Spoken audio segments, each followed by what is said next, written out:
Hello friends and welcome to a brand new series of Oxventure. We've got a new setting, we've got new characters, and of course the new Player's Handbook. We're playing with the 2024 edition of the PHB, exciting new subclasses and all. Now, our adventure begins in a land called Hayorth. Long ago, before the common folk arrived and gave it a name, this was a land of giants. They ruled it for an age and more, and they are now gone. There are none who live who remember it, and the only signal that they were even here to begin with is a smattering of ruins kind of strewn across the land. After the giants passed from the world, the wild folk emerged to take their place. Finding a land rich with magic, these creatures of myth, magic and mischief spread throughout Hayorth, eventually settling and establishing their own regions, 11 in total, each unto itself to be governed or threatened by no other. In time, strange new folk came to Hayorth, humans. Explorers from other lands. They were as diverse as they were stubborn, and soon they began to carve out a place for themselves in the wilds of the 11 regions. They were prone to mistakes, and clashes with the wild folk were common, but eventually they too found their place. They learned to share, as the wild folk learned to share with them, and some of the bolder species even took up residence with these new folk. Dwarves, elves, gnomes, Aasimar, furbolgs, all ventured out into the wilderness to meet these new dwellers. They're still relatively rare, but they are known to the common folk. All the folk of Hayorth then began to coexist more or less peacefully. Bargains were struck, settlements emerged, and a new age began. The old boundaries persisted, but the new world was changed forevermore. And for centuries it's been this way. The common folk of Hayorth live alongside the wild folk, thanks to a series of understandings, deals, and carefully made bargains that have been renewed generation after generation. However, 2 months ago, everything changed. A great shockwave threatened to split the very sky over Hayorth. Doubtless every single one of our player characters will remember this. It was like an enormous sonic boom that seemed to split the heavens. The common folk all felt it rush through them, and they just knew intrinsically that something was different. And since that time, magic has been extremely unstable. Some of the most familiar spells have become strange and unpredictable, oftentimes doing great harm to their casters or the people around them. Now, most people are too frightened to even use their magic, swearing off it for the rest of their lives, or at least until this crisis has resolved itself. As a result, infrastructure across the land has collapsed, because magic powered everything. It sped horses along roads that would magically repair themselves, allowing beasts to travel hundreds of miles without tiring. It helped the crops grow, it kept buildings upright, almost anything you can care to think of, magic was involved. Most of all, however, it helped the common folk keep their promises. The historical bargains between the common folk and the wild folk have long relied on magic, only now magic cannot be relied on at all. It is spring. The wild folk are waking up from the quiet torpor of winter, and they expect the bargains of old to be honoured and renewed. Spring is here, and magic will have its due. That's about where we're at. We're going to meet our characters very shortly as we get into the game proper, but first we should probably meet our players. Friends, why not introduce yourselves? Can we start with you, please, Mike? Hello, I'm Mike. Welcome to the Oxventure Wyrdwood. Hello, I'm Luke. I'm Jane. Hi, Johnny, can I say well done? That was lovely. Thank you. I'm so excited. I'm Andy. Hi. And I'm Ellen. Hello. All right, so we're very nearly ready to get started, but before that, Luke and Andy, you look like you have something to say. Do you? Yes, I do, Johnny. We do. We do. All right, yes, trying we to take do. over. Take over the ad spot. No, go for it. No, it's my ad spot go. now. Fine, go for it. Let me tell you. Love to hear it. Andy hates mead. Watch not him fall on his face. I love mead. Specifically, I love Needhogger mead. Oh my gosh, this stuff. And it's brewed by genuine, bona fide nerds. We're talking about real Poindexters. We're talking about backpack on the roof, head down the toilet, LARPers here, folks. This man never drank a mead in his life. We're talking about Needhogger mead. It is delicious. It is made out of Yorkshire water. You ever drunk the water in Yorkshire, Luke? I drink nothing else. Yeah, that's why I'm so thirsty all the It's time. like ambrosia. It's Ambrosia, amazing. yeah. I go to Yorkshire every week just to drink the water. It's delicious stuff. We have some bottles of it here, and they are very, very kindly sponsoring this episode of Oxventure Wyrdwood. What flavours are there? I've got some raspberry and lemon mead here. Oh, Yeah, elderflowers We've right got sour here. cherry, traditional mead. Traditional Ginger. over here. There's blueberry and blackberry. Yeah, blueberry and As well. blackcurrant, yeah. Blackcurrant, sorry. exotic meads for you to taste. Yep, they sent us over some meads to try. We've all had some and it's delicious. We would highly recommend it. I meant what I said earlier. This stuff is brewed by people who are really, really passionate about geek culture. They know their stuff, and they've got some really interesting and beautiful flavors that we urge you to try. And we have a code that will help you do just that. Yep, the code is Oxven10. That'll give you 10% off your online orders. If you're in the US, they also have the traditional elderflower and sour cherry flavors available on Vino Shipper. And in select stores across the United States. So check them out. That's Needhogger Mead for all your mead needs. That was good. I feel the need. The need for mead. Need for mead. And you can find them all over the internet at Needhogger Mead Co. Go on Twitter or TikTok or Instagram or any of those places and find them there. All right, so right now, all of our characters who we have yet to meet are in the region of Wyrdwood, which is the centralmost region on the continent of Haorth. Each of them is roughly approaching a place called Folkmoot, which is a city absolutely everybody has heard of, but almost nobody lives in. Folkmoot is basically it's this big collection of dry stone buildings that are or were kept safe from the elements, from dirt and from unexpected dwellers by magic. Those travelling through are allowed to sort of stay for a night, but generally speaking, there are very few permanent residents. This is because it is basically, it's almost like a crisis centre / meeting place. Sometimes there is a threat which will involve several or maybe all of the different regions of Haorth. And since there is no central government, anyone is allowed to call what's called a folkmoot, or a people meeting. And at this point, people will flock to Folkmoot and everyone discusses the problem, and if appropriate, they come up with a plan of action. As such, there is space in Folkmoot to accommodate about 5,000 people under roof, with more space for those who want to pitch tents or whatever. So yeah, it's this kind of staging ground with a permanent, a modest staff that live there in order to receive people. But how do you call a folkmoot, I hear you cry? Because obviously the continent of Haorth is pretty massive. It is comparable to the size of Europe. Basically, they're called by a network of magically connected slabs called copestones. You'll all be familiar with these. The nearest city or town to where you are will have kind of like a bulletin board with these slabs of stone on them. And these are twinned to other stones. A lot of the time it will be like a stone from the next town over. If they need to send a message, they will literally chisel it in and it will appear on the corresponding stone. Every single town also has one that is connected to Folkmoot. So if they need to call a Folkmoot, they'll be like, ting, ting, ting, call Folkmoot. And then the people in Folkmoot will go to all of the other copestones and relay the message, and that is how these things are called. A Folkmoot was called about 6 weeks ago. Normally, it wouldn't be anywhere near that much of a lead time, but as I say, infrastructure is balked in Haorth. So many of you will have been on the road 4 weeks. Because you just can't travel as quickly as you used to be able to, and things are just getting worse. So to be honest with you, numbers are expected to be drastically down at this particular Folkmoot, which is difficult because it's unavoidably the most important one that's ever been called. But hey-ho, you're not there yet. So it is a sort of spring afternoon. So the bite of winter is starting to relinquish its hold. The sun is kind of hanging low in the sky, and you've got these sweeping moors dotted with sort of far-off settlements, and then the absolutely massive hulking form of the Wyrdwood itself. And we see a figure emerge from somewhere. It's up to you, Luke. Could you please introduce your character, tell us anything you would like us to know at this stage, and also give us a memory of you leaving home to go on this adventure? Yes, well, most importantly, emerging from the bushes is Happen. Happen, my character, is a human ranger with the Swarm Keeper subclass, although there is a homebrew twist to that.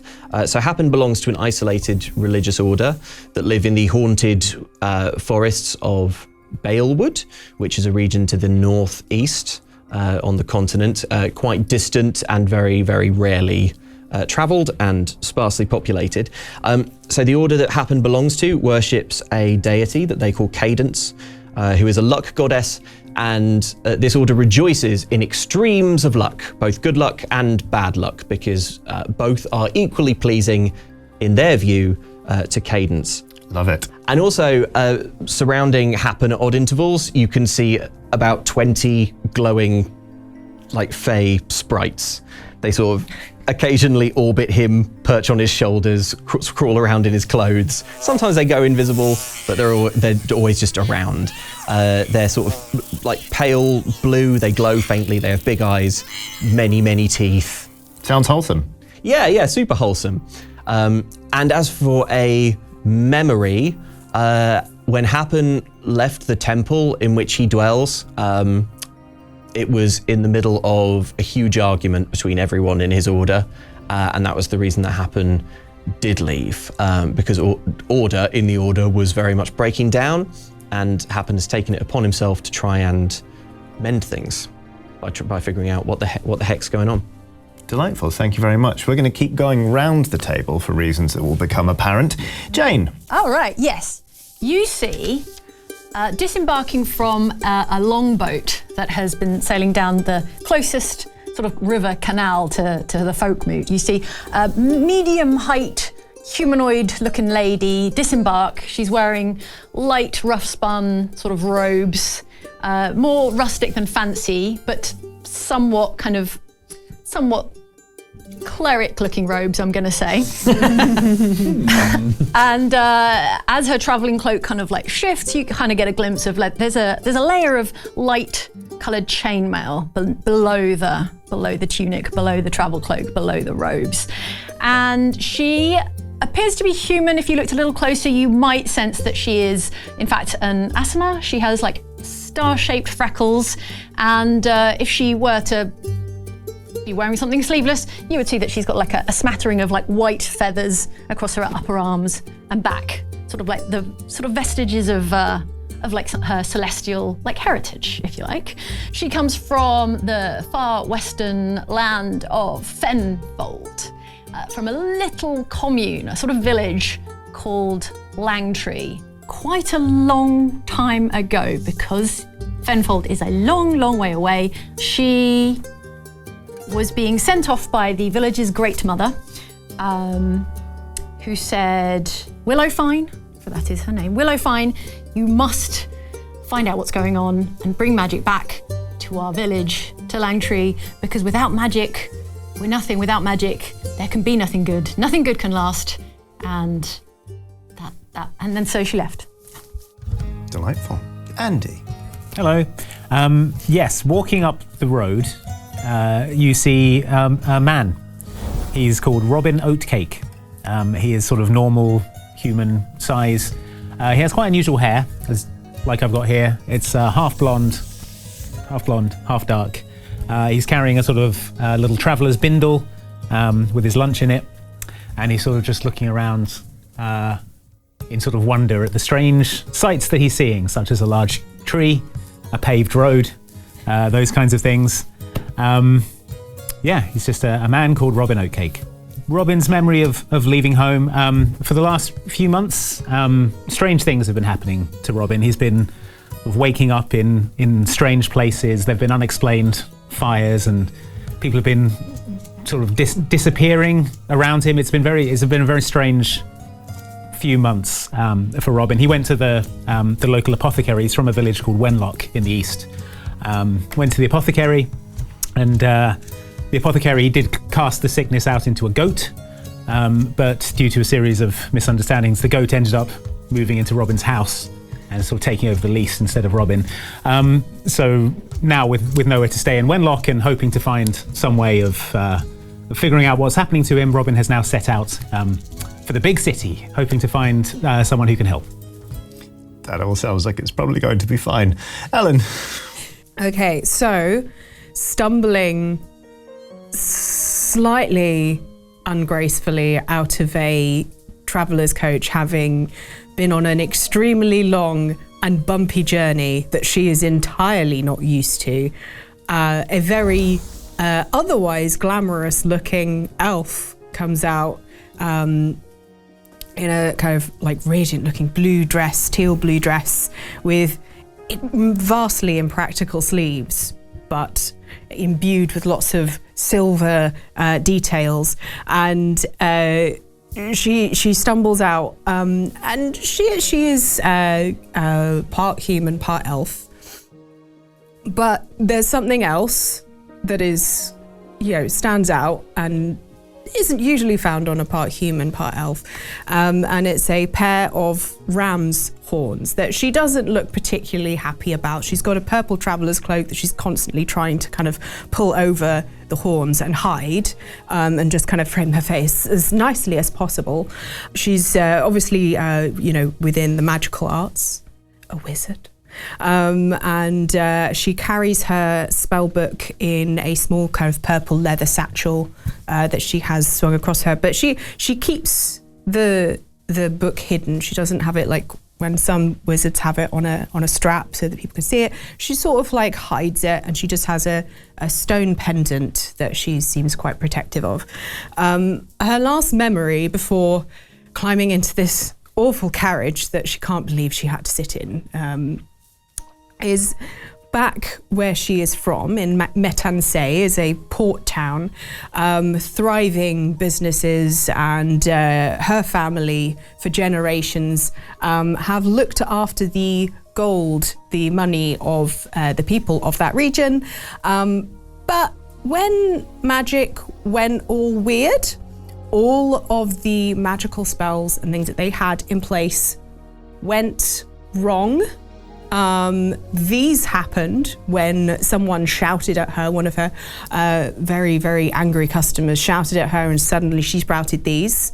So she just grabbed what she could, her cloak, got into her family's coach and left, and it's taken her that long to get here. All right, now the four of you are making your way, as I sort of just described. You're all roughly in the same area, which means that all of you hear a rising clamour. It's you hear a lot of raised voices and sort of just general clanking of bits of metal, and you can, those of you who are close enough can hear sort of the creaking of leather.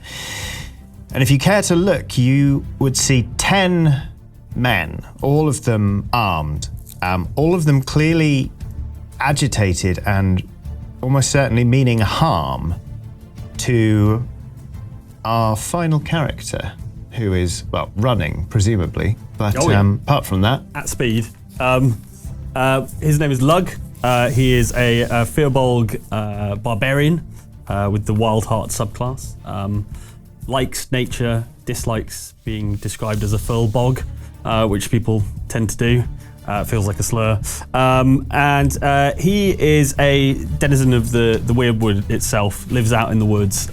Sort of a kind of guide. The way he earns enough money to cover his modest sort of outgoings is by guiding people in and out of the Wyrdwood. He's lived there for decades. He's got sort of intimate knowledge of the forest and its ways. And so, yeah, he will, for a small fee, guide people through the forest. But unfortunately, at the moment, he's being pursued. Yes, because as I sort of mentioned at the very top of this, Firbolgs are not unknown, but they are also quite rare. And this group of people who all kind of emerged from a nearby hamlet have taken exception to Lug being A, alive, and B, anywhere near where they live, and are currently trying to run him down. You can just hear lots of shouts of like, get it! Like, don't let it get away! What's everyone going to do? Well, I'm going to shout, little help here? Folks, anyone? That's fine, I'll do it myself. Fine, brilliant. And if you send me the bill, I'll pay for you to get all of my blood out of your clothes as well. Oh my, a sarcastic Firbolg. Come on, someone, please. I'm about to get absolutely decked. I'm still sort of crouched in the hedge, can I just want to do like a loud sort of whistle, just to try and get Lug's attention. Yep. It's like Yep. to come across a battle, to come across murder. I'm still running, but I am now looking Yeah. in that direction. I just want to like poke out a sort of little pale, wiry hand and just Hi. be like, Okay, right. I'm gonna shift direction and start heading towards the only sort of somewhat friendly face I've seen. Sure thing. Right. yeah. When Lug gets close, I want to just try and bundle him into the hedge. Okie Place of dokie. relative safety and concealment. All right. I'm going to make a roll on behalf of 10 armed men. on behalf of 10 armed men. How many 10 armed men are there? Oh, I'm sorry. 3. We're off to a flying start. Great. They appear to have lost you. They are now combing the area. A lot of them have sort of. Their tools are kind of. They're more like farm tools rather than actual weapons. Like a couple of them have like cudgels. But we're talking about sort of like scythes and pitchforks. And they sort of like, where's he gone? I'd like to walk up to them and be like, I think he went over there down the road. Saw him run off over the horizon. He's not that fast, is he? Yeah, he's had a clean pair of heels on him, he did. Make me a charisma persuasion check, Oh, no. please. One. The DC on this is 11. No, it's 15. Sorry. That's a 3. Okay. Yeah, he went over the hill, and then I think he went up into the sky. Okay. What's your AC? 10. You get a clip round the ear, but it is ow. it's unbelievably soft. Like this guy kind of just. Don't mess me about, boy. Oh, all right. Where did it go? I don't know. I didn't see him. Well, then why did you tell us? I thought it'd be funny. It's not funny. It's quite funny. That thing's the reason magic's gone wrong. It's been skulking around our hamlet.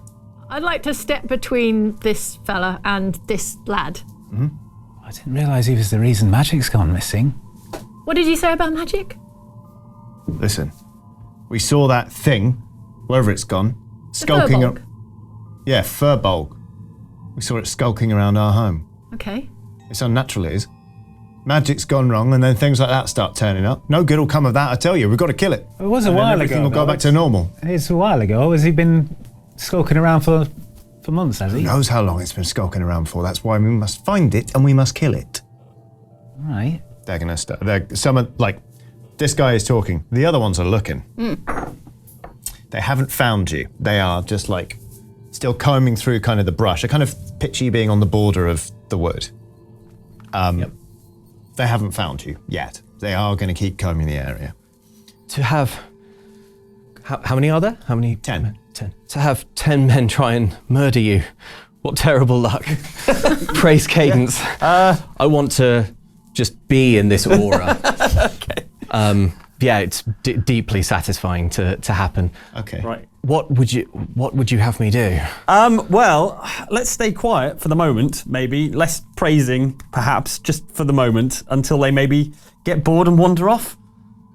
Yeah? Let's press down. Thanks. Press down into the woods. Okay. Into the With the touching, so much touching. Lug, I feel, has sort of come out of the frying pan and into just a weird Something else. bush. Yeah. Cressida, what are you doing in this situation? She's trying to not interact with anyone because she's like, these are not the sort of people that I hang out with. But she overheard them saying he's the reason magic's gone. So she's like, okay. So she's going to go up to one of the soldiers who's like looking around, and she's going to cast Friends. Okay. So this is a cantrip, and I have an advantage on all charisma checks at the moment. Oh, lovely. So yeah, I magically emanate a sense of friendship towards one creature that I can see within range. The target must succeed on a wisdom saving throw or have the charmed condition for the duration. Okay, what's your spell save DC, please? So my spell save DC is 13. Okay. That's a nat 20, I'm afraid. I'm sorry. So she First goes one. up and tries to snooze. Darling. I must also tell you about a mechanic that is part of Oxventure Wyrdwood. All of you have an additional stat. This stat begins at 1. It is called debt. You may remember me mentioning that magic will have its due. Every time you cast a spell, your debt goes up by 1. At the end of each session, you are going to roll this enormous, imposing, very heavy D100. If you roll equal to or under your number, I'm going to give you an envelope. Inside this envelope is a consequence. Some good, some bad, some mixed. This will then be opened the next time you cast a spell, because magic is unstable. So your debt is now at 2. 2, okay. Okay. Sorry, what do you say to the man? Oh, excuse me, fine gentleman. You said that this man, this creature that you're chasing, that it's that he might be responsible for the magic not quite behaving as it should be. That's right. Things haven't been right in our town for months now, and suddenly we've got things like that just turning up, doing Lord knows what, working untoward magics. We got to find it and we got to kill it. And listen, they're starting to sort of get a little bit antsy here because they kind of feel like the chance is slipping away from them. They don't know, like the longer they spend jawing here, the further away that thing's probably getting. They're like, you're either helping us or you're getting out of our way. You're with us or against us on this one. Come on, let's find it. Can I lean over to Lug and just go, are you the reason that magic has become unstable? Not that I'm aware of. Also, don't move. You've got a thing on your shoulder. Oh, it's one of my sprites. I have many more. Okay. They might show themselves, they might not. With the teeth. Yes. So many teeth. So many teeth and large eyes. Look, I eye up the 10-armed men and I'm like, I say, One of them is just going to crawl out onto you. Start just like Miss, poking at your ear. What should we do, miss? listen, look, and listen, look. I want magic back as much as the next person, but this furball can't be the reason that the sky tore in half. You don't know that. Well, you don't know that either. Better safe than sorry. So you're going to kill every furbolg? Well, as far as I'm aware, it's the only one I've ever seen. If another one comes along and it hasn't fixed it, we'll make our minds up then. Well, what to say to that? This reminds me of a long story, I say.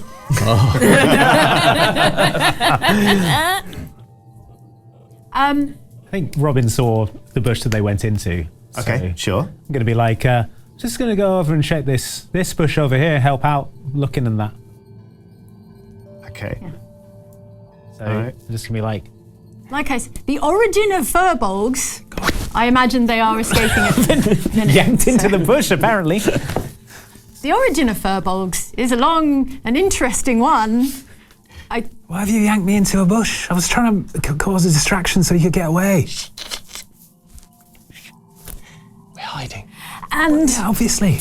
there is no reason to believe that furbolgs could be. They're a deeply unmagical creature, in fact. Will these men relent, do you believe? No, they're going to search the whole area till they find him. It's gone south, I'm afraid, my new friend. Can I pop out of the bush and cast Sure, yeah. web? Okay, yes, increase your debt by 1, Yep. and then tell me what web Yep. does. Also, could you, Willow Fine, please make me a charisma performance check? Oh no. This dear. is to illustrate how compelling your story was, and thereby How still bunched everyone up is, these yeah. men. Oh, okay, well, Because I have an inkling this is going to become relevant very shortly. that is 15. Okay. Yeah, the like genuinely, people start, like the ones who are even on the outskirts kind of shaking trees and looking all over for this furbog are like, what's that? And they've all, Yes. they have genuinely Let me tell coalesced you a and sort tale of the they're gentle leaning on giants their tools and yeah. that we call furbolgs. I knew a furbolg. My best friend was a furbolg, and he would never have stolen all the magic. So let's work together to find the real reason that magic is right. Yes, Web. Yeah. Web. Yeah. Happening, is it? Yeah, it's Tell me happening. about web. Web, you conjure a mass of thick, sticky webbing at a point of your choice within range. Every creature that starts its turn in the webs must make a dex saving throw. On a failed save, the creature is restrained as long as it remains in the webs until it breaks free. Okie dokie. So that's a dex saving throw on behalf of all 10 of these men. Yeah, that's right. Right. Spell save Okay. DC is 13. 13. Yeah. debt. Don't forget your secret debt stat. Yeah, your debts. Have you recorded your debt? Oh, yes, I've made a note of it. Okay, so I'm going to make a roll for the 2 strongest men. This is a +3. That is a 12. What was your DC again? 13. 13. So 2 of them are unaffected. The other ones only get a +1 to this, and that is a 5. So that's a 6 in total. So 8 of the men are now restrained. Okay, cool. Cool. And the other 2 men kind of like sort of rush forward. You know when someone drops a drink on the floor behind you, like in a tavern or something, and you're like, whoa, and you sort of take a step forward to avoid the consequences. They've sort of done that. And are now like, no, I'm going to say nose to nose with Willow Fine. Would you look at that magic? It's everywhere. It's So unpredictable. so unpredictable, but clearly present. He's standing up in the hedge. He'll probably see us now. Mr. Furbolg. All right, Do you want to stay in here, or should we? go on then. Let's jump out and get involved in this ruck. I mean, By get involved, yeah, I assume it's time to roll initiative. Probably. Yep. Let's go. Okie dokie. Initiative.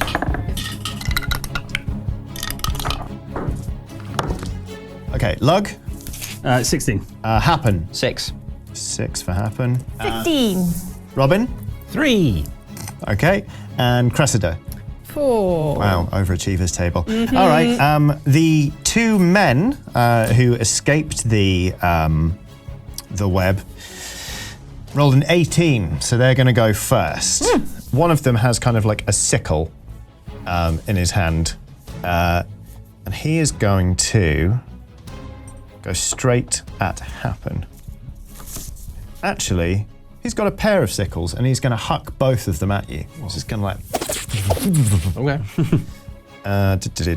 What's your AC, please? 14. Okay, I'll tell you that was a nat 20. So, Why did you even ask? for the first hit, it seemed polite. Well, the next one is 11 total. So we've got 1 miss, and we've got 1, unfortunately, very good hit, which is, okay. Well, I roll a 1 on the 1d4, so doubling the dice, that's 2. And then +3, you take 5 points of piercing damage. Oh. So you get kind of like, I imagine it kind of, this sickle kind of, and then kind of like the tip of it sort of hooks in just behind your collarbone. It probably, the weight of it carries it out again, but you just feel a sort of like snick, and there's a bit of a gouge suddenly just above your collarbone. Okay. The other one, Willowfine, what's your AC, please? My AC is 16. Okay. That is a 6, so that's not going to do it. And it's another 6, which +5 is 11. This other guy, he's got like he's got a bailing hook, and he's going to like, and I imagine you just sort of step out of the way. Nicks a gash in my robe to reveal a silvery patch of chainmail. Nice. You see his eyes kind of narrow. He's like, immediately you can see him thinking, this is an ambush. You're a brigand or something. Because he's somebody meek and mild as you. He wouldn't expect to be wearing chainmail underneath. Mm-hmm. So anyway, that's them. Lug, it's your go actually. You're in a bush. Okay, for my bonus action, I'm going to look over at Happen and just see if he's into the injury thing. I'm like, is it just because of the way he was referring to Luck earlier? I'm like, is he into it? Is he into it? Well, it was an incredibly Lucky throw. Praise cadence. It hurts very badly. Those though. are into some weird stuff. Right, fine. I'm going to get my hammer out. I've got a great hammer. It's a sort of, Really great fairly hefty, fairly hefty, big hammer with some sort of like kind of, you would describe it as like Celtic sort of, sort of inscription carvings and stuff on it. Looks very, very hefty. I'm going to use it to attack one of or whoever the guy who was giving it all the stuff against me, all the rudeness. That would be the one who just threw 2 sickles at Happen. He seems like a good candidate for a hammering. All right. So I'm going to hit him with my big hammer. Sure thing. You need to exit the bush. Just want to make sure you're... Yeah, we sort of stepped out, didn't we, as we were rolling initiative? Me for yourself. Oh, I stepped out. We discussed it, agreed we were going to step out, and then I stepped out. They got All right, on 3. Fine. Yeah. rooting through my bin So I'm for at- something that could be a weapon. I'm out of the bush at the point Okay. where we This guy's about 15 foot away from you. Okay, well, that's fine. I'll run towards him and take a swing at his head with the hammer. Delightful. His armor class is 15. Got it. Okay, well, fine. So strength, and that is it's only 13. Is there anything barbarian-esque you would like to do? Well, I've got an extra attack, so I can have another crack at it. Probably use that then. Yep. So I'm going to go again. And that is a critical one. Yes. I swing and a miss, and then I go for the backswing, and a miss as well. Okay, sure. And I look at him again. Is this you? Are you doing this? No, but how wonderful. Yes. Sure. Right. Fine. Okay, I'm not going to punish you for rolling the 1. No more than I've already been punished Exactly. by absolutely whiffing it. Yeah, you've already learned your lesson. Willow, fine, you're next. All right, all the good intentions that Willow Fine left home with are like dissolving in the face of like violent reality, and she wouldn't normally do this. Here we go. She steps forward into the fray, to kind of get in the mix with these guys. She raises her staff, her kind of walking stick / staff, and casts Word of Radiance. It is an evocation cantrip, and a blinding kind of celestial light kind of bursts forth. And each creature of her choice, which is all the bad guys, must succeed on a Constitution saving throw, or take 1d6 radiant damage. Hot dang. 2d6 all right. radiant damage because we're level 5. We're level 5. There we go. Radiant isn't flammable, is it? No. Right. The 2 burlier guys have rolled a 5, so that's a fail from them. And then the other 8 of them have rolled a 5, which is a fail from them. Okay. So, yeah, everyone's taking a full whack here. So everyone just gets a little taste of 3 points of radiant damage Okay. From 2d6. from 2d6. Okie Do you want to roll dokie. these d6? It's just a warning shot. It's a shot across the bows. Pulled the punch. Just like a little sizzle of radiant damage. Just like you can smell a little bit of burning hair in the air. Nice. And I say, It's more singeing. there's more where that came from. I mean, I'll be honest with you. The 2 guys who are out in front, who are kind of like big stocky lads who look like they can carry sort of a barrel of ale under one arm and another one up on their shoulder, is not much to them. But from behind them come like a chorus of yelps and screams and swear words as you've done more than a quarter of like their total hit points in damage there, and they are restrained by some sort of magical web.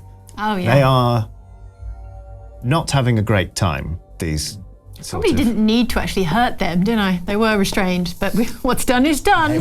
Well, exactly. Happen. Happen would like to take the bow off the back and is going to try and shoot the dude through the sickles with a bow. This is a good time to mention Happen's homebrew tweak to his Swarm Keeper subclass. Yeah, absolutely. So If you're not familiar with swarm keepers, it's exactly what it sounds like. Feeling a deep connection to the environment around them, rangers reach out through their magical connection to the world and bond with a swarm of nature spirits. In this case, it's obviously the 20 Fey sprites. As a result, 3 times per long rest, Happen can deploy an ability called Sprites Chosen. Any roll that demands a d20 can be swapped beforehand with this, which is a cadence d20. It has 5 20s on it and 5 1s for a 50% critical chance. Yeah, so I'm going to roll, make an attack roll on the sickle guy, and yeah, I'll do that. Please do. Praise cadence.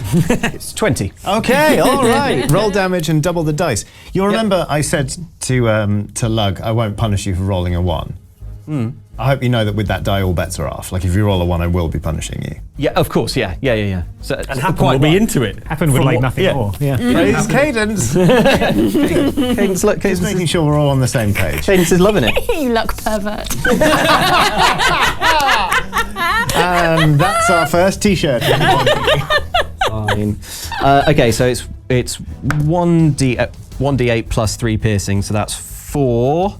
So 8 damage. Well, not quite yet, because I can also add 1d6 piercing damage from the sprites, which is a swarm keeper thing. Dang. That's a 4, so that's 8. So 8 on the dice. 8 on the dice. Doubled is 16. 16. Plus yeah. 3 for your modifier. Yeah, okay, so yeah, that's 19. 19. All right. Whenever Happen uses this dice, it's always the sprites meddling. So in this case, I'm thinking he looses off an arrow, and one of the sprites basically sits on the tip and just steers it into. You guys brainstorm. Yeah, just like whee! You know. Okay. Where does this arrow hit him? Eye socket? He's not okay. He's not dead. But Oh, then eye socket's a bad place to be hit with an arrow. Yeah. It doesn't kill you. I mean, it can still be that if that's what you want. I've said it. Yeah. All right. Great. Yeah. So That's what the sprites would do. Yeah, They are yeah, capricious, perfect. probably. yeah, he takes an arrow dead in one of the eyes and just hand over it. Blood starts absolutely like gouting through his fingers. Right, second attack. That is a normal nat 20 on the same dude. Okay. The other eye. Yeah, in the other eye. That's Just 2, wiggling around. Oh no! 2, Like a 5. snail. That one's just 10 because I can't add the sprite damage. Okay. That's only once per turn. So yeah, 10. Yeah. All right. Wait, no, he's right-handed. He's right-handed. That's some real role-playing. Really getting into the character. It's not easy. I already dread to ask, but where does this arrow hit him? Other eye socket. Other eye socket. Okay, you're right. He's sure. He's now just like he crumples. Please say he's dead. And just holding on to like he's not. Okay. He's now just sort of screaming. Cool. Anyone want to run this one over the finish line? I was gonna say like I don't think these sort of I don't want to say country bumpkin-esque people, but these sort of like small town xenophobes have already realised they've bitten off more than they can chew, so they probably won't have much fight left in them at the end of this round. But who am I to deny you an action on your first ever combat round in a new setting? So, Cressida, what are you going to do, please? I dread to ask. Well, after she's like picked her jaw up from the floor and tried not to throw up. Cresta is like, well, they just ignored me and So I'll kill them. Yeah. And I don't think they have the answers that I'm looking for. So what she's going to do is she's just going to try and get them away and cast fear. Okay. So probably already they're quite already afraid. pretty scared, but she's going to just try Make it and efficient. Yeah. So each creature in the 30-foot cone will succeed on a wisdom saving throw or drop whatever it's holding and have the frightened condition for the duration. Great. Okay. What's your spell save DC, please? So it's 13. Okay. And your debt is now 3. Yes. Okay. All of them have failed. Great. So now they just like drop all their weapons, and I think like all the people in the web are just like trying to scramble to get away from the direction I'm in. I'm sort of on the side, I think. I've just been watching on, and you guys are all there, and I'm just like... There's just men screaming uncontrolled. It's like, Is it a cone of fear? A cone of fear. Oh, okay, good. You know those machines that pull taffy? That's what I'm imagining the web looks like with them all sort of. Yeah, it's getting like more opaque. the guy who has an arrow in each of his eyes is just trying to scrabble backwards now while sort of crying and screaming and generally making Well, uncomfortable he can noises. still cry at least. That's Robin. Oh yeah, it's, God. You should slit his throat. It would be Get a him, mercy. Robin. Robin, it is your turn now. It is a kindness. Finish him off, Robin. When a beast is wounded, it's the right thing to do to end its suffering quickly. That's Don't listen very- to this madman. We can heal this man. Robin's very frightened. He doesn't really know what to do. He's going through his bindle looking for something to use as a weapon. He has a sort of half a baguette, which he's been carrying with him for a couple of weeks, and it's got very hard. Yeah. Very stale. And so it's like, Robin is going to walk up and try and bonk the guy with the arrows in the eyes on the head just to knock him out, because he is... Or just to tap knock him the out. arrows in a bit further. Not to tap the arrows in further, to bonk him on the head so that he goes unconscious. Like people Robin, do- this is not the time for lunch. Like people do to fish when they catch them. Oh, yeah. Just to stun him. So, he's hurting, isn't he? Maybe he'll feel better after a nap. Okay, make me a strength attack, please. You've got advantage on this because he is prone. Okay, that's a 19 and a 16. Probably take the 19 then, eh? Yeah, probably. Yeah, okay. You have hit him and can't quite believe I'm the saying this. damage Of on course the I can. What is the damage on a baguette? An improvised weapon, really, isn't it? Baguette. Yeah, 1d4 bludgeoning damage, I think. Yeah, 1d4 plus. What's your strength modifier? 0. Oh, great. So 1d4 plus 0. What if this is the killing blow? It's a 3. Hey, if it's with a blunt weapon, I can choose to knock him out. Oh, yeah. It's not the killing blow. There's just Oh no! Is he even unconscious? no. In fact, he got a reacts. headache He's terrified because he doesn't know what's going on. He, for all he knows, this could be someone trying to grab hold of his hair before then, like doing Yep. further untold horrors to him. So he just tries to flinch away. Unfortunately, sort of the angle you came up on him is kind of directly in the path he was trying to take to get away from Cressida. So now he's just trying to like weave around you, and he's sort of just screaming and wailing, and we're out of combat initiative now. Because, like I say, these people want no more of this. I want no more of this. Yeah. This man will not recover from these wounds. Maybe he will. He will. I run after. How fast is he retreating at this? It's a man? dash, so it's not massively far. I'd like to dash after him. Okay, he is effectively crawling, which is the same rules as like difficult terrain. So for every movement, every foot of movement, he has to spend 2. Okay. So the most he can go in the next 6 seconds is 15 foot. But may I remind you, he is heavily wounded. Yes, I'd like to So- run him down and clasp him around the shoulders. Yeah. Okay. Okay. And then sort of wrestle him into stillness. Like, Please don't hurt me. There's no more. hold still, I say. Just make it quick. Whatever you're doing. I'm here to help. I settle him on the ground and I cast Cure Wounds. I'm like, now this is going to hurt, and I yank both arrows out Okay. while casting Cure Wounds on his eye sockets. Are the eyeballs on the end? Let's roll for it. Let's. Only the dice know. Okay, let's do this. He's badly hurt. He's a badly Yeah, hurt he's man. taken 32 points of. Oh, all right. 3 points of bread damage. Let's upgrade which the spell 3 slot were on this bread. one. Okay, I am going to heal him for 4 d8s. Okay. So, plus 2 HP for every spell slot. So I'm casting this out of a second level spell slot. So that's 4 extra HP on top of 4 d8s. Amazing. Great. Here we go. All right, I'm going. Count this guy as a friend. Yeah. All right, that is 8 plus 5. That is 13 plus another 20 plus 4. It's 24 points of healing damage. All right. So I grab the Points of bloody healing damage. arrows. Yeah. I hit Feels him- like That's it. how Jane sees the world. I hit him for so much healing damage when I yank these 2 bloody arrows out of his eye sockets, and and a healing radiance spreads. His cataracts are gone. Okay. Yeah. Do his eyes reform, or like what do we get for 24 points? They are heavily bruised. Like he looks like he has been in a fight, but he looks like he's been beaten up. And you he's can see still again. there's still blood sort of coming from his tear ducts. Yeah. But he can see again. And the first thing he sees is me clasping 2 bloody arrows. I'm like, "You're welcome. I would get out of here. Go!" He turns and starts running. He and his mate, they've already dropped their weapons. They are fleeing for their lives. The 8 men caught in the web, I'm going to say, are sort of like they're managing to extricate themselves one by one, and they're kind of they go fleeing over the moors, screaming. And I don't think they're going to be any trouble for you again. Ring, ring, ring, ring. Hello, what's that?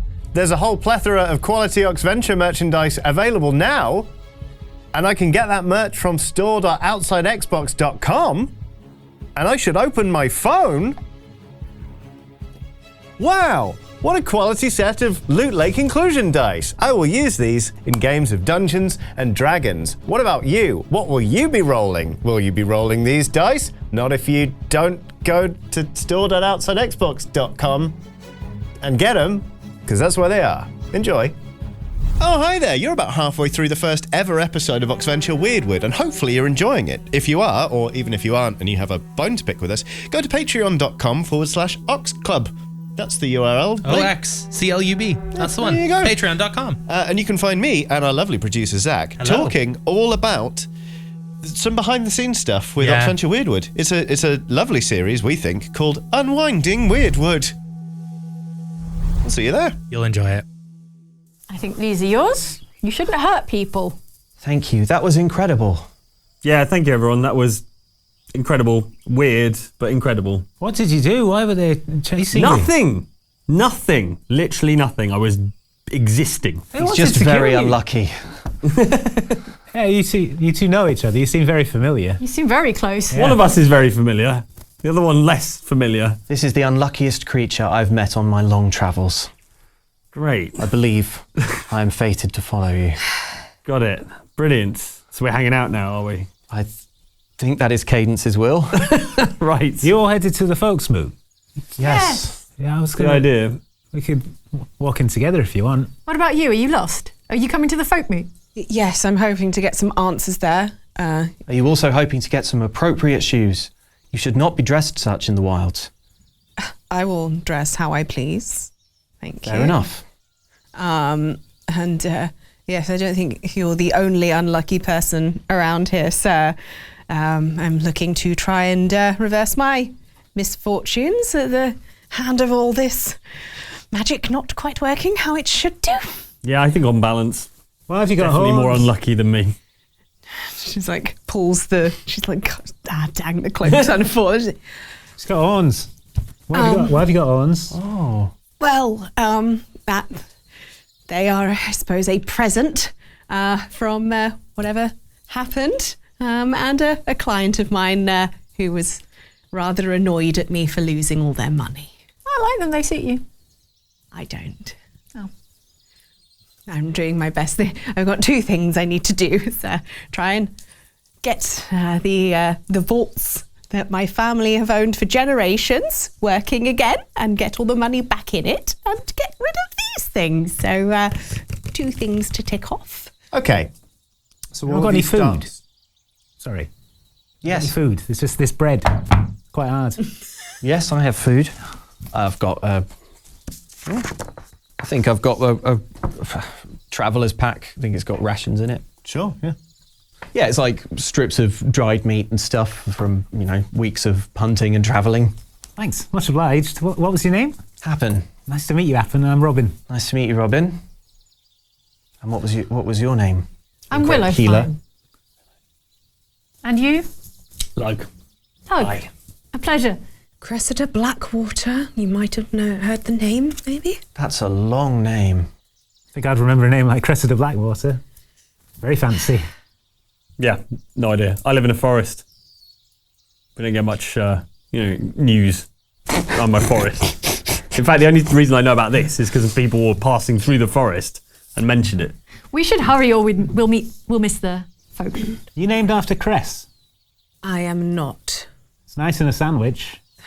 I have heard, yes, but it does It's get a real stuck shame in to be the named teeth. after Cress. It's delicious. Well, I'm peppery. not. It's Cressida. You've never tried cress? I have. It I gets have in my some. teeth. No, I'm fine. Please keep it away from me. I love some Cress, actually. I march in the direction of the Folkmoot. Maybe Thank you. Cress in the phone. Wait, it's Willowfine. I'm coming too. I want to see if there's Cress. Well, come on then. I'm coming. Okay, so you sort of head out of the moors and more into what feels like an enormous clearing in the Wyrdwood, because Folkmoot is nestled in kind of a bit where the wood snakes around, almost forms a tail.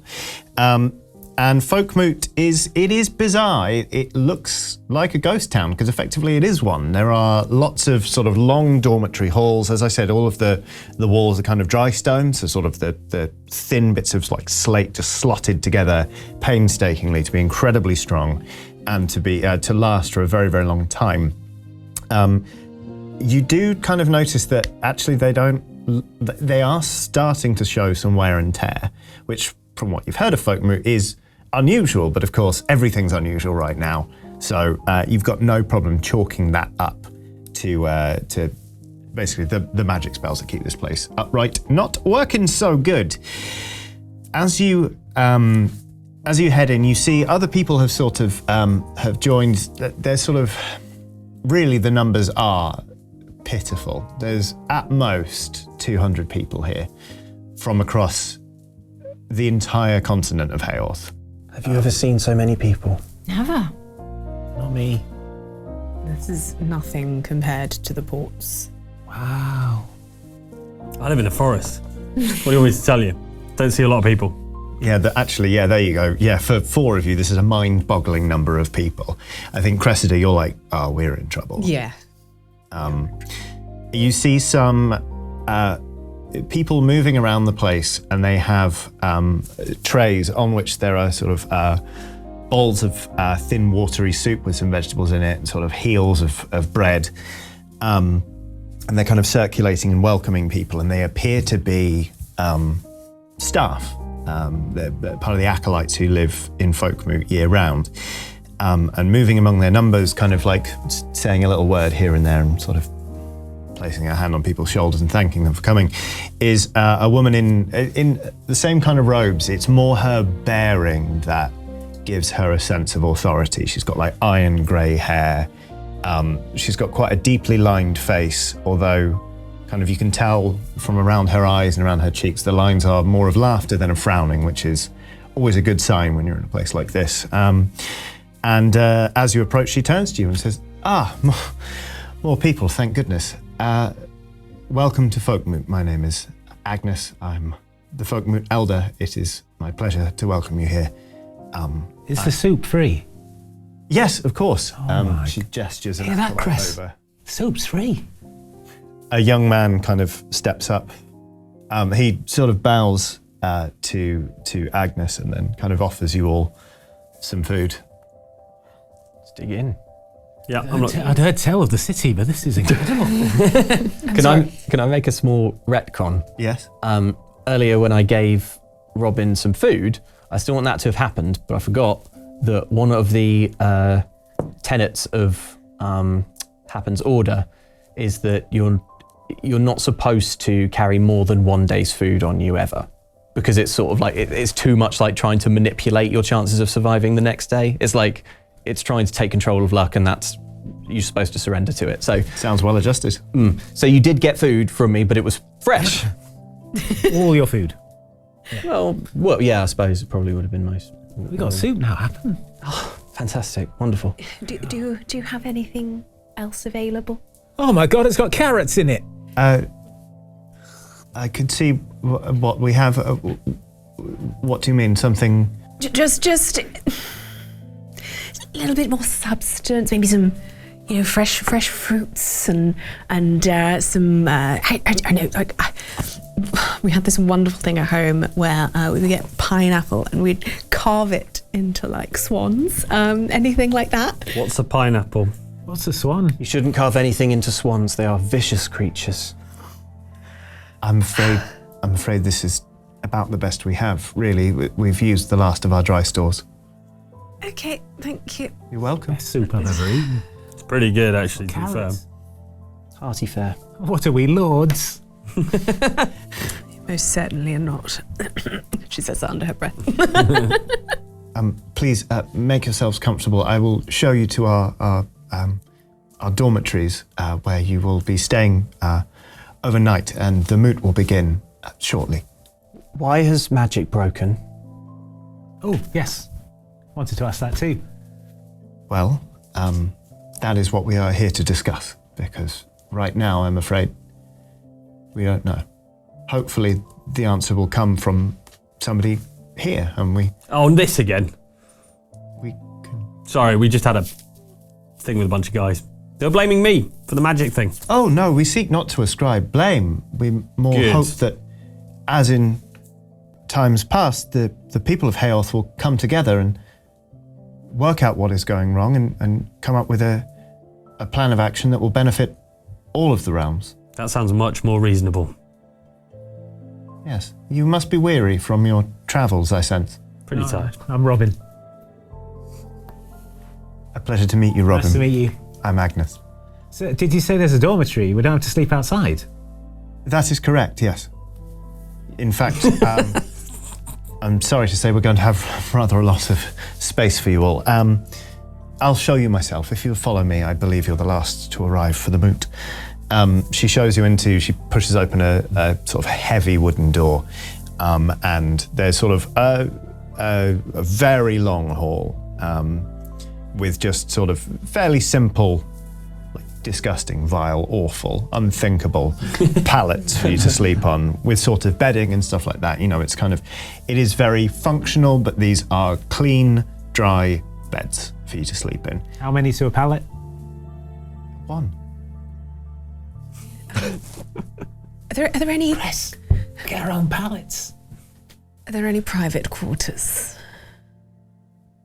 Well, ordinarily, no, but I imagine one of the bunkhouses will be free if that's what you prefer. I would, thank you. I've been on the road for 2 months, and I need my personal space away from the drivers. Of course, yes. We'll see to that immediately. In fact, if you follow me, Yes. Agnes and Cressida leave the room. She leads you off to another bunkhouse. It is exactly like these ones, but this one, she assures you, is all yours. Mm-hmm. So you can, I don't know if she'd be pulling them all together to make like one enormous bed or something. Yeah, she Cressida puts can- one against the door so no one can come in, just in case, just as a temporary lock. And then she pulls like 2 or 3 of them together to make like a king size. The rest of you are left to kind of pick your bunks. What would you, like you've got a lot of space here. Are you kind of like trying to find a dark corner by yourselves? Would you be bedding down sort of nearish your newfound acquaintances? What's the vibe? from Robin's each unpacking his bindle, just sort of chatting happily to everyone. He can't believe his luck. This is amazing. It's like, we get our own pallets. This is amazing. Drop my pack on the nearest bunk and say, looking at rows and rows of empty beds, and say, I wonder why more people haven't come to this meeting. I know, it's so nice. I feel like it might be a bad thing that more people haven't arrived. The circumstances could hardly be more dire. Right. How are we going to fix this when there's 1, 2, 3, 4, 5 plus? Someone at the meeting will know what to do. Some hope clever so. clogs will turn up and have a solution. Probably will vote on it. I've already seen many wonders today. So much wonderful luck. I have to believe that we will see more. You're right. No, you're right. We'll fix this. We'll But it fix this. could be bad luck. Yes, well, sorry, it could be, yes. Extremely bad luck. Yes, but we mustn't get our hopes up because we don't know what's going to happen. I moved my pack a few bunks. That is fair. I'm just going to clean I think Happen probably sleeps in a stone cot in the sort of ruined abbey back home, so like not on a pallet. He'll make it clean, and then just, stretch out on the floor, I suppose. Okay. Is the moot tomorrow? Or is it later on today? I Later think on so. today. Oh, okay. Oh, so we're just resting and Yes, you're just getting Lovely. set up. a long rest. No, you'll get a long rest. Don't you worry. There are two reasons why people might not be here. One is that they're afraid. The other is just that the travelling is no longer as easy as it was when magic was more readily available. Oh, right. So I just walked. Like I just walk everywhere. It's fine. How long have you been walking for? Oh, it's a few weeks. Can I look at Robin's feet? What are they like? You pervert. What are Robin's feet? What are Robin's feet like? These long, slender toes. Succulent arches. I moved my pack another few bucks over. I spent months making a folk horror fantasy setting, and this is what happens in Ep 1. Well, forgive me. I was expecting some colourful description of old calloused walking feet. whatever you're into, buddy. Whatever you're into. You know, like a SpongeBob sudden, like incredibly detailed close-up. No. Yeah. Oh no. It's been a bit of a walk, to be fair. But, you know. No plan survives Too bad. contact with Oxventure. Where do you hail from, Master Robin? I live out in Wenlock, do you know it? No, I have only ever been northeast of here. No, northwest. Sorry. Okay. Well, it's a little village. We got a lord. I used to work as a spit turner up at the castle, but they replaced me with a dog. But I don't mind. You should see this dog. The way he turns a spit. Oh, it's masterful. So yeah, it's fair enough. Did a better job than I could. What brings you all this way? It's been weird things happening over the last couple of months. Yes, the magic. Yeah, well, but unexplained things. Like I keep sort of waking up in strange places and I've got no memory of huge Do you drink? spans of time. No, I don't drink at all. Okay. Only, beer and mead and wine. Yep. Nothing hard. I do like a mead from time to time. But yeah, it's strange, and like none of the apothecaries or the healers know what to do about it. So I thought maybe all the clever clogs up here would know what's going on. Madam, you demonstrated incredible healing prowess before. Might you not try and heal Master Robin? You want me to touch his feet? No. I didn't say that. I didn't say that either. I just want everyone to touch each other's feet. Yes, good. It is my highest calling and my greatest privilege to heal You're a any healer? in need. Yes. Oh, I okay. learned from the wisest women of my village. Okay, well, okay. So that, for example, went to bed one night after a shift, standing outside the room with a spit in it, looking at the dog. For tips. They let me do that. I don't get paid, no tips. But keeps me busy. Went to bed after that, and then I woke up in the forest, and I was surrounded by all these exploded wolves. What's that about? And you in yourself, how do you feel? I feel fine. But then, 3 a.m, I'm all covered in wolf blood. Explain that. I can't. Have you been hit in the head? Oh, yeah, a lot by the laws when I don't turn the spit fast enough. Oh. Not recently, not since the dog took over. Oh. Okay, He's a good dog. I pass a healing hand over Robin, but I suspect there's nothing to be healed. Can I? I don't really. Just. My healing senses tell me there's no dearth of hit points here. Yeah, Strange. You sort of. Strange. Okay. There you go. No, you're perfectly healthy in yourself, Robin, young Master Robin. All right. Luck. Apart from your feet, and I'm not touching them. Oh, yeah, you can touch my feet if you want. No, okay. They'll heal on their own. Yeah, I'm sure they will. Yeah. He will not recover from those wounds. Okay, mercifully, you all hear a horn, calling you to, you expect, the Folkmoot. Cressida, you also hear this if you're willing to unbar the door and step out. The plebs again. The Folkmoot, you sort of see people filing toward the very centre of Folkmoot, the city. The meeting takes place in a large sort of bowl that has been sunk deep into the earth. It's sort of just covered in grass. It's like a natural just well, really. It kind of forms an amphitheatre. The slopes of the sides are like shallow enough that you can sit comfortably, but steep enough that you should, wherever you sit, be able to hear people talking. There are, as I said, scarcely 200 people here, so this place feels dramatically underfilled. This is meant to be able to hold thousands. And again, it's sort of a stark reminder that not many people have turned up. During your time indoors, where you were picking bunks and talking about things, a light drizzle has started. Some clouds have sort of rolled in. And you can see there is an acolyte sort of wearing the Folkmoot robes. He's kind of standing there looking very uneasily at the weather, like really trepidatious, as if it is not just an omen, it's like there's something they ought to be doing and they aren't, and they're afraid to do it. This kind of becomes clear when Agnes, the Folkmoot elder, steps into the circle, sort of appears at the very bottom of this amphitheatre and notices that it is raining. She kind of looks towards this young man, sort of gestures up at the sky, and you see him sort of raise his hands, looking very nervous. Sort of the penny drops. You're like, oh, okay, the reason this is an outside meeting place is that the weather doesn't really matter if you've got magic and you can just hold off whatever it is that's coming down. So this young man casts a spell, and in the instant he does it, there is just this like explosion of force right in front of him. He's catapulted backwards and knocked over by this sudden blast of just raw magic energy. You kind of see purple tendrils sort of shoot off and turn almost into smoke.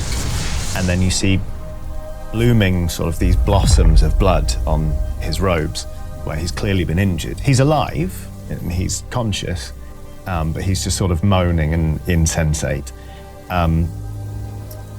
Swiftly enough, some other acolytes kind of step in, and one gets the legs and another one gets under the arms, and they sort of start carrying him off. And a third steps into his place and raises her hands, again looking very nervous, and she casts a spell.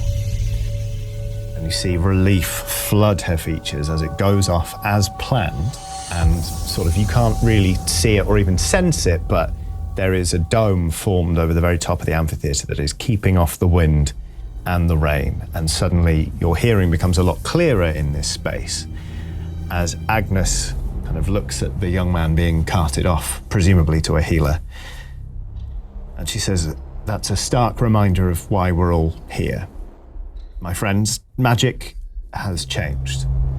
We don't know why, although at this stage I assume everyone has reached the same conclusion I have, that it began when that frightful boom tore across our skies. Turn and look at Lug. What's to do with me? There are some general murmurs of agreement from the crowd.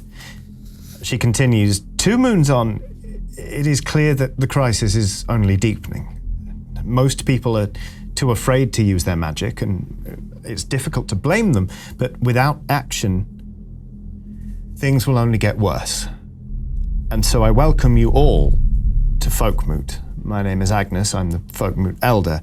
This meeting is for the people and of the people. I serve no official capacity beyond mediator, and what is to be done about this crisis is for you to decide. I would like to open the floor. A woman stands up. She's sort of very broad-shouldered. She's got thick hair and a braid that kind of comes down to one side. She's wearing woolens that are like unseasonably warm for Wyrdwood. Cressida, you probably could hazard a guess as to where this person is from. She's from a region called Iarveth, which is very mountainous. It's very hard to live in, but it is well known for its finer goods like fabrics that are woven, and many of them are sent to Meatsea to then be exported to other countries. They're in great demand. They're artisans, basically. And she begins talking. She introduces herself, says, "I'm Sophia, and our situation grows dire. We don't have enough people to sustain the mountain passes. They're deteriorating so fast, we fear even to travel. Our supplies are dwindling. Trade is non-existent. Our people are going to starve under the summer sun if our wild folk don't cast us down first. We cannot meet our bargains with them without the use of magic." You hear another voice kind of start up, being, "The mines of Stoneweald are in similarly bad shape. If they will collapse, we'll be without iron for generations." One woman rockets to her feet and goes, "Before we get into any of this, I want to know what they think they are doing here." She points at there's a trio of people who have very recently arrived. They're literally just sitting themselves down. It's a woman and two sort of henchmen behind her. They are very obviously dressed as raiders. They're kind of like wearing like boiled leather armor with studs. They are festooned in weapons. Even in Fenfold, you will have heard of these people. They are from the 11th region. It's actually an island off the main coast of Haorth. It's called Wyrdwood, and their whole deal is they raid and they pillage, and they have been harassing one particular region, the nearest one to it, for centuries. And as this woman who stood up is kind of railing against them, she starts saying, they've been raiding us for centuries, and now that magic's gone, all bets are off. It's constant. They're going to kill us all. And I tell you, they are not here for anything but profit. She starts really going off on one. Jump to my feet. A dog took my job. I jumped to my feet. My order is falling apart. A lot of people have had the same idea, and they are all jumping to their feet, and the whole Folkmoot is descending into anarchy, basically. Everyone is talking over one another. Near to you on a sort of a hillside, you can see there is this man who looks sort of like rake thin, and he's wearing this suit that seems to be of just like hundreds of different bits of leather patched. And you know, like those hats that are like, it looks like someone's just taken a flat disc of leather, put it on their head and tied a thing around it, so the brim is like really raggedy and stuff like that. He's loving this. He is just laughing his head off, like slapping his knee, just kind of like pointing. He's missing teeth. He's got blackened gums. Robin, make me a perception check. Okay. 12. You can't put your finger on it, but this man is familiar. You have seen this man somewhere before in your time. The hubbub is only growing until suddenly there is sort of a blast from, it's not the same horn that was used to call this meeting. It's a carnix, which is kind of like the metal, it's almost like a trumpet, it's like a metal thing that ends in like the head of an animal. And this guy just gives this blast. It just completely cuts through the noise. And this guy says, "Look, this is all very good and well, but if all we're doing is just standing here and talking about our grievances, we may as well return to our homes and wait to die." Oh yeah, the dog would love that. What? This guy, sorry, I misspoke. This man is not a man, he's a dwarf. And from his accent, he's from Wyrdwood itself. You know him when you hear him? Oh yeah. He's speaking in Weird, which is effectively the equivalent of the common tongue. All of you speak Weird. That's not the first. No, it is the first. It's not going to be the last time we hear that. But he says, "Look, we need to act. I know we're all scared, but we're going to solve nothing if we spend this entire moot just complaining about our lot. Here's what I think. My name is Cedric. I've come from, well, not far. I'm from Chepford under Stone, but from the looks of you, some of you have come from a very long way away indeed. Which means that if you made it in time, I'm guessing you're not afraid to use magic. And I think that's a good thing. I think we need people, bold people, fearless people, people who are willing to do what others won't. Because there's one thing we don't have right now, and that's information. And we need to find it.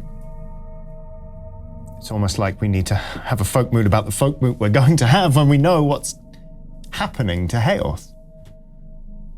So this is my proposal. We organize teams. We make search parties, if you will. These bold folk, people like you all, who aren't afraid to look closer. We spread out and we do our damnedest to find out what's going on in Hayorth, help those who need it, and find a way to put a stop to this. Agnes, he calls to the elder. Does Folkmoot have more copestones, the portable ones, smaller?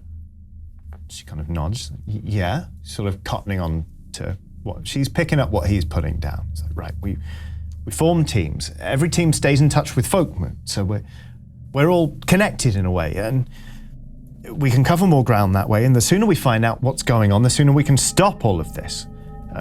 People are yes. Does it matter if I can't do magic? Are you willing to go? Yeah. Oh yeah. Then that's all anyone can ask of you. Okay. See, it's people like this brave man here. That's a man of potential. Yeah. That's a man of action. That's a man of courage. That is the kind of man we need to save Hayorth. This is my idea. What says the Folkmoot?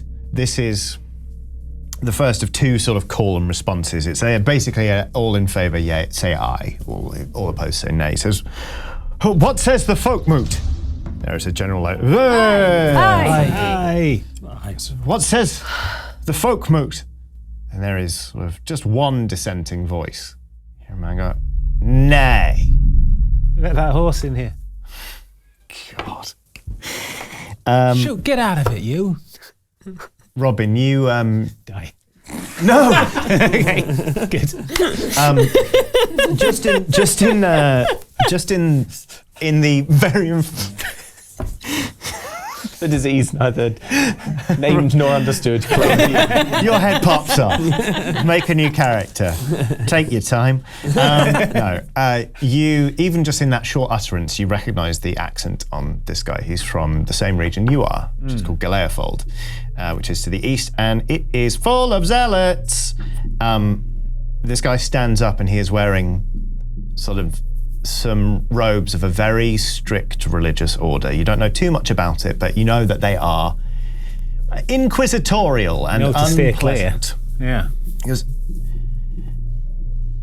it's simple, he says. Magic's gone wrong because there are base elements in our society. There are ne'er-do-wells, deviants, people of malfeasance. And all we need to do is we find them, we put them to the sword, we put them to the pyre, and we restore what's good in Hayorth. I found him right here. It's you and your zealot lot. Why don't you shut up? I shall.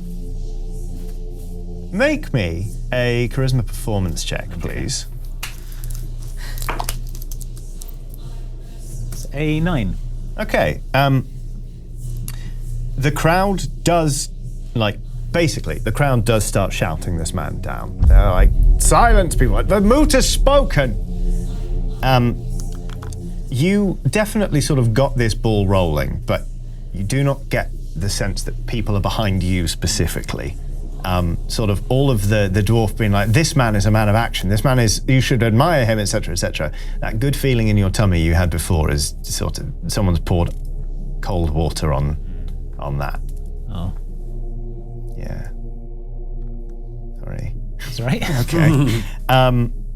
But anyway, he is kind of, there is he gets sort of told to shut up, basically, enough, because the protocol is that there's been a motion carried. Agnes kind of raises her hands, says, well, we've come to a decision. The Folkmoot will continue until sunset, so other voices can be heard. But for now, anyone bold enough to volunteer for the task suggested to us by Cedric from Chetford-under-Stone, would you please report to the dining hall? We'll take your names and begin to assemble teams. some people start standing up. Do you go with them? Yeah. Let's go. Yeah. Yeah. I want to do whatever that jerk isn't doing. Fair enough. That's right. Well, he's sitting down, so up you get. I go. Okie dokie. You proceed to the dining hall, where some people are kind of... the air is thick with steam from the same soup you had earlier. The ovens are kicking out fresh loaves of the bread you had earlier. Doing a rough head count, there are 40 of you in total. To the intense displeasure of the woman who stood up and objected to the people from Wyrdwood, the 3 people from Wyrdwood are also there. They're kind of standing apart in that kind of like, they're sizing up everyone. They're leaning on a beam. They're looking unsavory, to say the very least. In a cool way, or Kind of cool. in a kind of it's cool way. They're imposing, put it Okay, that fine. way. Everyone feels very uneasy about people from Wyrdwood because you remember I mentioned that the boundaries of the regions have stayed the same since they were formed, before people even came to Haor. There is an agreement of non-aggression between the territories. If a territory invades another one, the wild folk of the region doing the invasion will not help. They'll be like, absolutely not. Whereas the wild folk of the region being invaded, along with the common folk, will rise up and put those people to the sword. There was one time, a long time ago, where the people of a region now called Wyrdwood rose up. You would definitely know this. They rose up and invaded Fenfold. And not only did the wild folk and the common folk of Fenfold rise up, but the wild folk of Wyrdwood rose up and murdered their own common folk. So, to all intents and purposes, every single one of you would know this. No people live in Wyrdwood. No one does. Some do. I do. Well, we can investigate that through roleplay later. But the people of Wyrdwood seem to have got their wild folk on side. Their wild folk either don't exist anymore, troubling, or they are totally fine with the people of their island raiding the mainland. Also troubling. It's not theirs. They are they are villainous on a continental scale, basically. So I think everyone is keeping well clear of this trio. I'd say we've already got a team here. Right? The way we dealt with those fellas earlier, Yes. with your webs and the arrows, and Yes. that hammer would have been good if you'd done it. Yeah, all right, fine. Yes, next time it'll be fine. And your incredible power to put right ills and wounds. All the glowy light that came out. I think we've been brought together to do just this. I'll be honest, I had been hopeful that someone at this Folkmoot would have had some answers, but looks like we're going to have to go and get them for ourselves. Yeah, we'll go out and investigate. What do you say, Chris? Fine. At least I sort of know your flaws and your positives at least a little. Then I should be able to deal with them. That's the spirit. To have met the 4 of you is, I believe, exceptionally lucky. Whether good or bad, I am one of them. happy. Yeah, it's up there. An acolyte comes around. They got a wax tablet on them, and they're taking names and sort of asking people what they consider they can, what their assets are on any adventure. And they come round. I think we can hand wave this bit, unless anyone has anything particular they would like to say to this person. But they just come around, they take your names, sort of what you're good at. They do mention that everyone's going to be sorted into groups tomorrow morning, but if anyone has any requests to travel with anyone else, then they'll do their best to accommodate that. Yeah, we'll put in a request for us all to Yeah. travel together. And if it's not granted, we could just do it anyway. I'll like agree, but then I'll also say an aside of like, if there's any other finer. Do you have anyone richer? Anyone who might be able to travel a little bit more. I'm so glad you asked. Follow me to the other studio, Ellen. Let's go. Okie dokie. Right. A whole other D&D group. Just wait. I put the request in. Surprise! And that's how Ellen joined Critical Role. She asked very nicely to go to a fancier group. Matt Mercer has just been texting me like, seriously, you said it would be 10 minutes. Anyway. I am going to need a few days for this new loaf of bread to get stale. Oh, Robin makes a good point. We should fit him with arms. I've got 2 arms. Do you have an outfitter? Do you have an armourer? I say to the acolyte. Yes, if there's anything I'll be fine. we have Fine. modest The boy is stores. unarmoured. Be fine in a few days once the bread's gone stale. It's just You a bit can't soft at the send him moment. out there with bread. No, we can't. I can hold my own with this bread. You saw me bash that fella. She sort of pulls a lady pulls a sort of a tape out of her sleeve and sort of just very quickly, like shoulders there, kind of looks you over, goes, and just leaves without saying anything. You are left to your own devices for a few hours. There is an evening meal. The soup course is predictable. Also the only course. Yeah. And then you are sort of left to all of you bed down. Is anyone doing anything in particular of the evening? If there's any conversations you'd like to have, obviously, now is a perfectly good time. I'll ask this fella, what's all this about?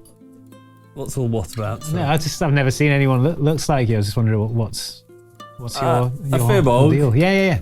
Yeah. What are you called? Yes, it is. That's what I am, yeah. It's great. It's really cool. Yeah, we're not common around these parts, but we do exist. Oh, obviously. Yeah. Yeah. I mean, don't know what to tell you. I've always been like this. It's just me. What brings you to the moot? Well, I heard some people talking about it in the forest, and obviously the instability of magic is something that's people have been discussing for a while, and I thought I'd just come out and find out for myself. Just curiosity, really. I know many like you. Not many. Not that I've seen in many years. Oh.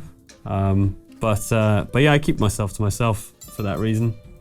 Live in the forest, got my own little place there that I, and I venture out occasionally to help people find their way through the forest. I'm a guide. It's lovely to meet you. Never met a Firbolg before. Nice to meet you too. Have you ever met a human before? Yes, many times. Yeah. Not Not special. one quite like you, but otherwise, yes, I have. Yeah, but I hopefully can be of help to this group. I know the forest well. I know the wild world a little better than most, so hopefully I can help and we can find out what's been happening. All right. Could I step outside to get some air, because it's very steamy in the soup kitchen? It is.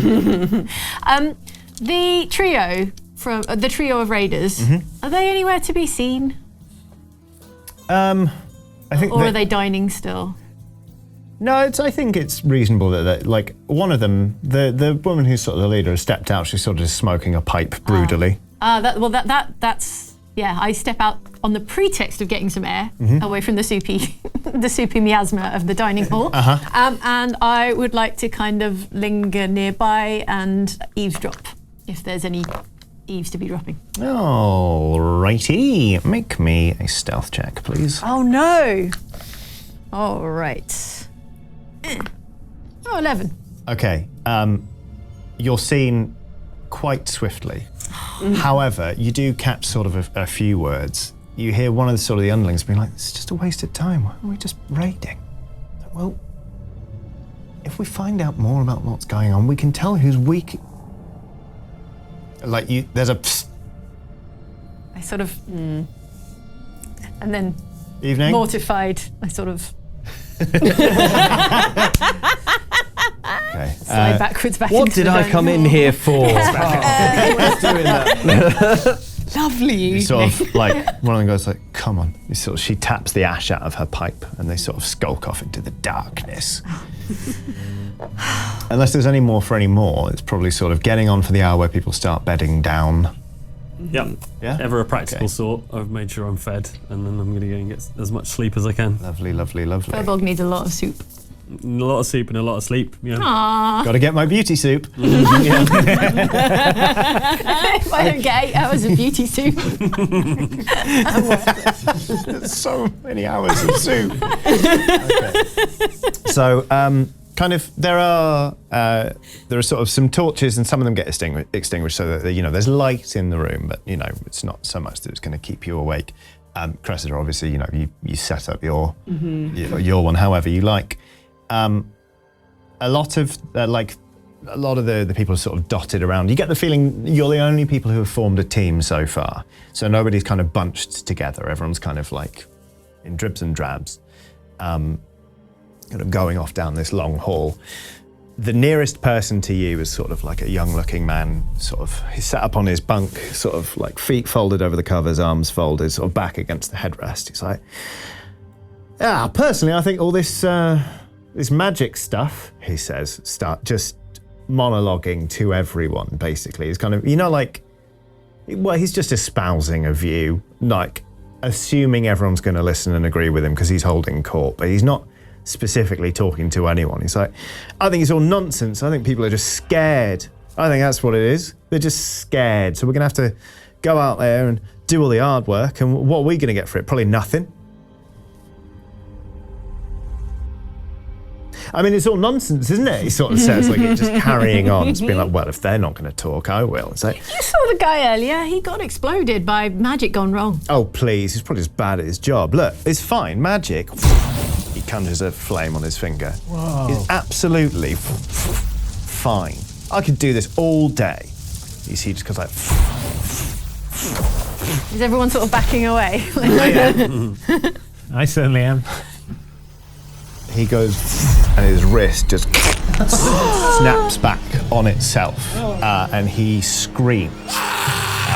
You hear this, Cressida. BT Take off the dubs. cucumbers from my eyes. Inspiration.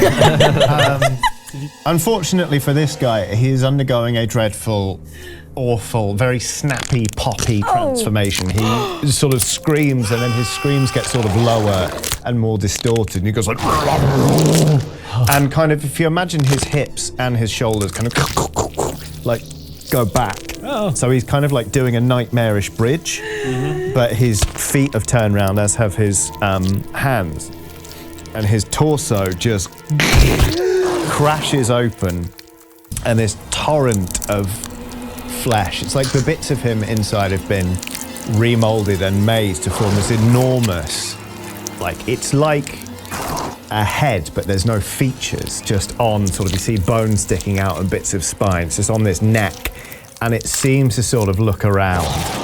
And then he starts skittering across the floor towards the four of you specifically, and I'd like you to roll initiative. Here we go.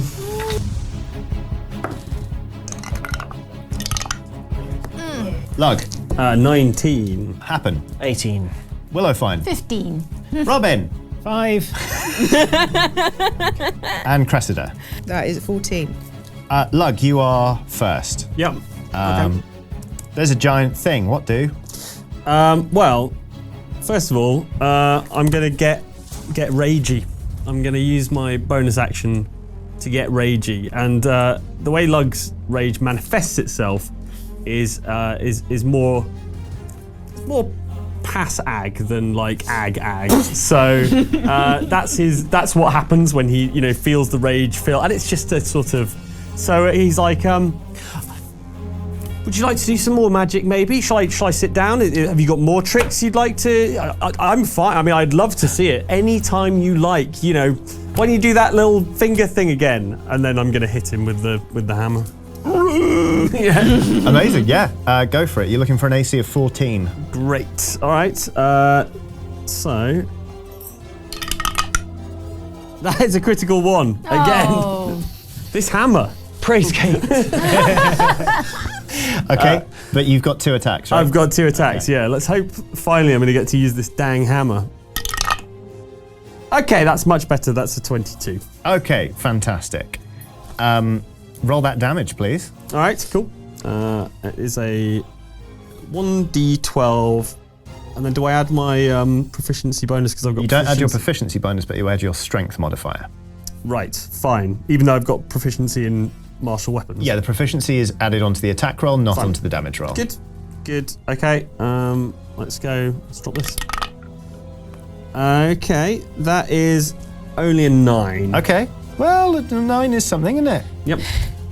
I imagine sort of your first swing, you kind of go for what passes as the head of this thing. Yep. You're like, and on the back swing, you catch it good and solid in the side of its human rib cage. Whereas ribs used to, yeah. And it kind of just does like it barely does anything. It's like slapping a massive bag of grain. Wow, okay. Hardly does anything. Ugh. Sorry, am I inconveniencing you? Happen, it's your turn now. Well, this thing doesn't have an eye socket that I can discern, so I will spend another cadence dice and I will try and send an arrow through one of its skittering legs to try Great. and kind of slow it down. Nice. Don't forget your debt. Oh, yep. Well remembered. 20. Nice cadence. Roll me that damage, please, and don't forget to double the dice. Okay. 2, 1 is 3 plus 1 is 7. So you got 7. Yeah. Okay. Ropey.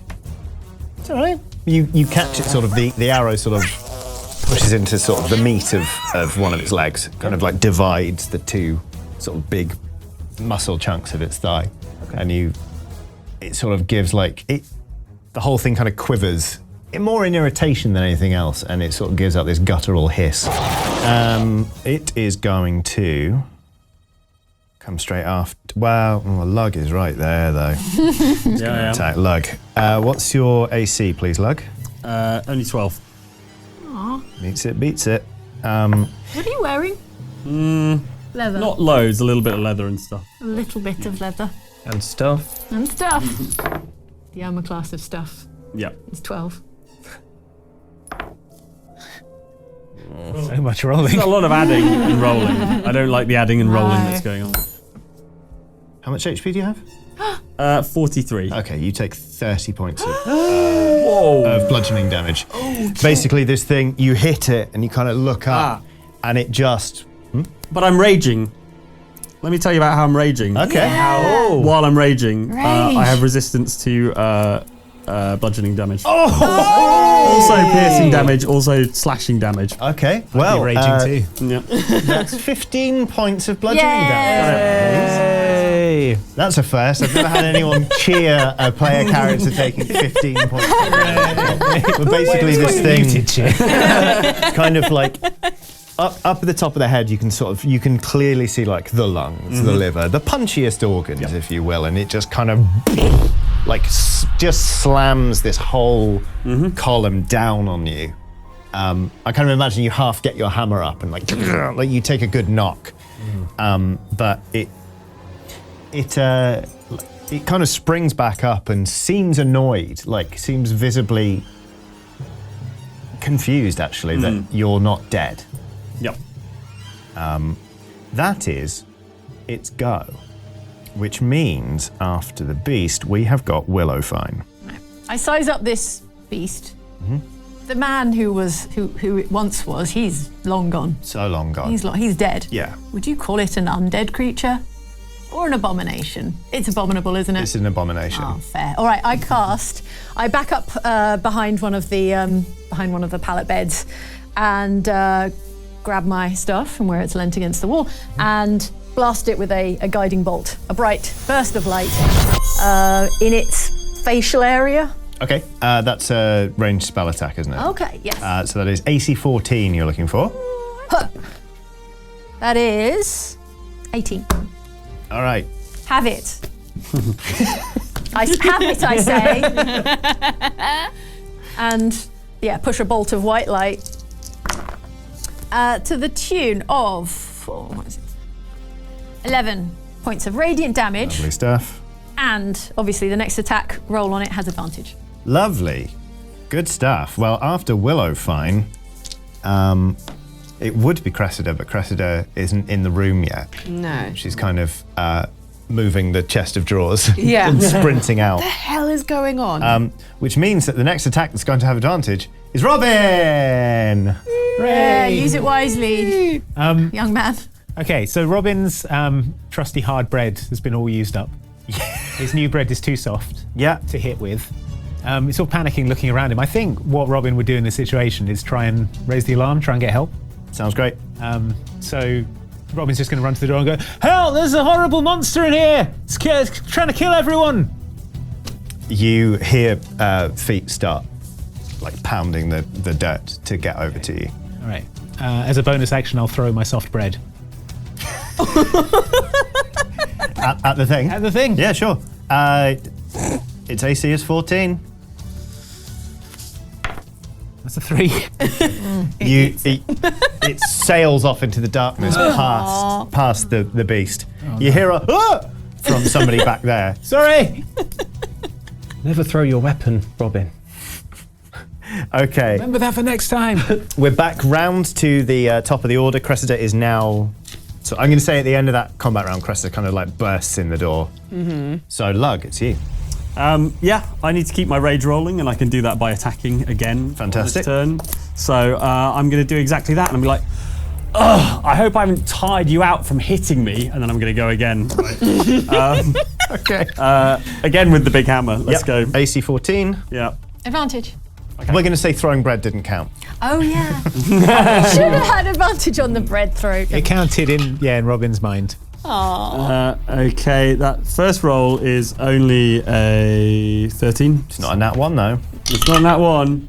That one is, though. Are you serious? Praise Cadence. Your dice. All right, well, I'll take the 13 then, please.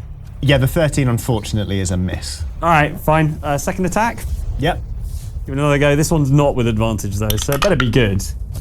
Yeah, that'll do. That's like a 24. Oh, a 24, that'll do. Yeah. Yeah. Roll me the damage, please. All right, I'll roll that damage. That is a 2 plus 2 plus my rage damage. It's 4, so that's 6. Alrighty. So that's Lug. Happen. I've got one more expenditure. I'm going to call upon the sprites again and use the cadence D20. Okay, so that's a debt for... Yeah, a debt. Right. Praise cadence, 1. Okay. Yeah, so it's that was just another attack roll. So yeah, just trying to send another arrow through another leg. Sure. But it was a 1. I did say I was going to punish you for rolling ones with the cadence die. Yeah. And for that, I'm going to say that it does go through a leg. Yeah. But 1, 2, 3, 4, 5, 6, 7, 8 on a D8. That is a 6. You shoot Robin in the leg. Well, actually, Sweet brave Robin. Oh wait, hang on. I shoot like kind of near Robin, and then a sprite sort of like a couple of sprites grab the arrows and just like and just sort of swing it into. Yeah, you're firing at the monster, right? And then they're like, And then the sprites, which I believe to be messengers of cadence. wow. Yeah, there's a burst of colour and a sort of a sprinkling of just high-pitched laughter as this arrow bends impossibly and lodges itself in the meat of your thigh. Praise cadence, Robin. Truly, this is a great day. Could you roll damage, please, Lee? I think probably I should add the D6. Does it get through Robin's homespun jerkin?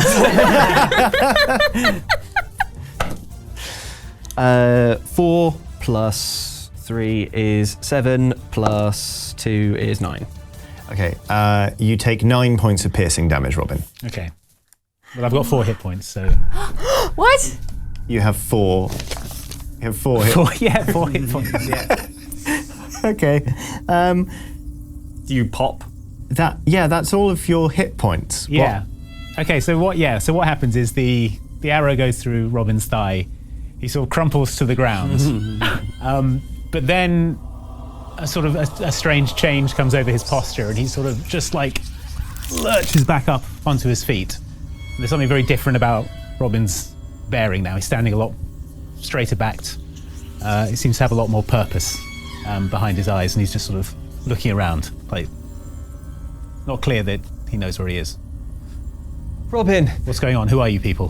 Where am I? Robin, you live. The hell is that? If the wound was Cadence's will, then surely this is too. Robin looks down at the arrow and his thigh just snaps. The thing off and throws it. Did you do this? Yes, Robin, I did, yes. Robin sort of settles into a fighting stance against Hannah. Okay. Right. What? It feels very rude of me to take this turn, but the beast's gonna have a go. Robin, Robin? I apologise. Please try and see it from the point of view of... Cressida's all things are governed You shut by... up. monster. You shut up. It's Morven, not Robin. Everyone's so weird. Robin's changed his name to Morven. What was that AC again? 13? Mine? Yeah. Only 12. Okay. Not now, beast. You take another 28 points of... That's all my damage. Okay, but it's not enough to kill you outright, is it? Yeah, calm down. Is it bludgeoning?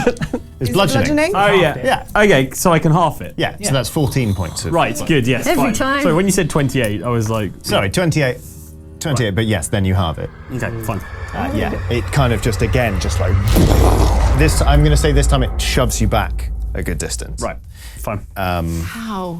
And that's its go. But really, the beast seems like the least of our worries right now. After the beast is Cressida. Cressida, you've walked into the room.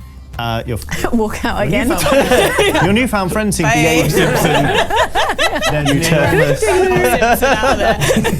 There's an enormous towering flesh monster. And also, some of the people you met earlier today appear to be on the brink of killing each other. Well, I'm like, whatever.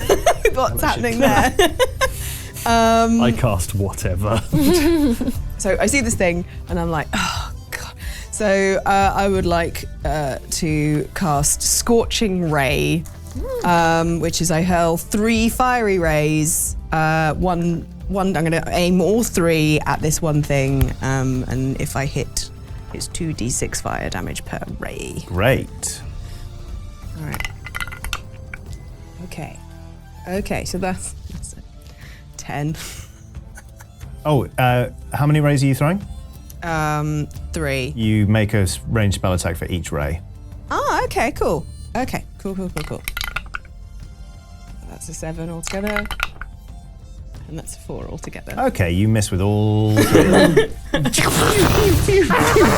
so mad that I've been woken up from my sleep that I'm just like, I've still got a courgette I'm missing. Oh, it's a depth perception issue. Okay.